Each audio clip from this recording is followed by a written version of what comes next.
কর্তব্যে গাফিলতির অভিযোগ, সাসপেন্ড আসানসোল দুর্গাপুর পুলিশের ওসি। সাসপেন্ড করা হলো বারাবণী থানার ওসি মনোরঞ্জন মণ্ডলকে। দীপক রয়েছে।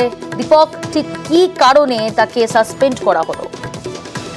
গতকালই আমরা নবান্নতে দেখেছিলাম মুখ্যমন্ত্রী কড়া ভাষায় নিচু তলার পুলিশ কর্মীদের বিরুদ্ধে ক্ষোভ উগলে দিয়েছিলেন। নিচু তলার পুলিশ কর্মীদের সাহায্যে চলছে বেআইনি কাজ রাজ্য জুড়ে, যেমন বালি পাচার, কয়লা পাচার সহ এই রাজ্য থেকে অন্য রাজ্যে কাঁচা মাল অর্থাৎ আলু নিয়ে পড়ে বলতে গিয়ে এই কথা বলেছিলেন মুখ্যমন্ত্রী। এরপরে নড়ে চড়ে বসে আসানসোল দুর্গাপুর পুলিশ এবং বেশ কয়েকটি ওসির বিরুদ্ধে বেনিয়মের অভিযোগ উঠে, যেমন বারাবণী ওসি সহ মনোরঞ্জন মণ্ডল সহ একাধিক ওসি আসানসোল দুর্গাপুর পুলিশের বিরুদ্ধে, একাধিক থানার ওসির বিরুদ্ধে ঠিক একইভাবে বেআইনি কাজ করার অভিযোগ পেয়েছেন আসানসোল দুর্গাপুর পুলিশ কমিশনার।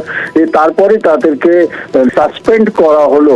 ইতিমধ্যে বারাবণী থানার ওসিকে সাসপেন্ড করা হয়েছে এবং এছাড়াও আসানসোল দুর্গাপুর পুলিশের বেশ কয়েকটি থানার ওসিকেও সাসপেন্ড করা হয়েছে, এমনটাই আমরা পুলিশ সূত্রে জানতে পারছি।